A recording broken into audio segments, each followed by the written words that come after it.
Hi friends, please subscribe to Amravati Media and press the bell icon for more latest updates. క్షమించు Jagananna, please Lokesh అన్న. శ్రీరెడ్డి లేఖల రచ్చ. YCP హయాంలో రెచ్చిపోయిన శ్రీరెడ్డి ఇప్పుడు పశ్చాత్తాపపడుతున్నారు. విపక్ష కూటమి నేతలపై అప్పట్లో వీడియోలతో చెలరేగిపోయేవారు ఆమె. కానీ ఇప్పుడు ఆమెకు చుక్కలు కనిపిస్తున్నాయి. కూటమి సర్కార్ వైసీపీ సోషల్ మీడియా కార్యకర్తలను వరుసగా అరెస్టు చేస్తున్న నేపథ్యంలో శ్రీరెడ్డి అరెస్టు కూడా తప్పదనే ప్రచారం ప్రారంభమైంది. ఇప్పటికే రాష్ట్రంలో 2 చోట్ల ఆమెపై కేసులు నమోదయ్యాయి. ఆమె కోసం పోలీసు బలగాలు గాలిస్తున్నాయనే ప్రచారం నేపథ్యంలో శ్రీరెడ్డి స్పందించారు. వైసీపీ అధినేత జగన్తో పాటు మంత్రి నారా లోకేష్కు ప్రత్యేకంగా 2 లేఖలు రాశారు. జగనన్న, భారతమ్మకు నమస్కారాలు అంటూ లేఖను ప్రారంభించారు శ్రీరెడ్డి. ఈ జన్మకు మీ ఇద్దరిని టీవీలో కాకుండా నిజంగా చూసే అదృష్టం లేదనుకుంటా అని తెలిపారు. ఓ ఫోటో కూడా తీసుకునే అదృష్టం కోల్పోయానని బాధపడ్డారు.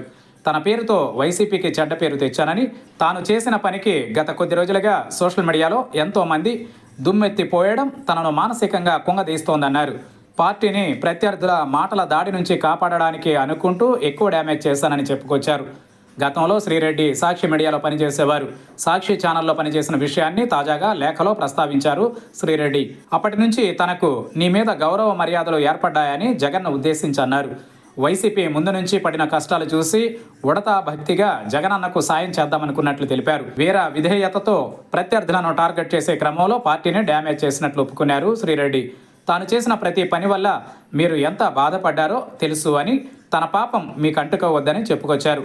కాబట్టి పార్టీకి కార్యకర్తలకు దూరంగా ఉండాలనుకుంటున్నట్లు తెలిపారు. తన వల్ల పార్టీకి చెడ్డ పేరు రావడం ఇష్టం లేదని క్షమించాలని కోరారు. అటు తర్వాత మంత్రి నారా లోకేష్కు రాసిన లేఖలో ఎక్స్లో పోస్ట్ చేశారు శ్రీరెడ్డి. తాను పుట్టింది గోదావరి జిల్లాలో, కానీ పెరిగింది మాత్రం విజయవాడ పరిసర ప్రాంతాల్లోనే అన్నారు. 95% మీ వాళ్లే నా ఫ్రెండ్స్ అన్నారు.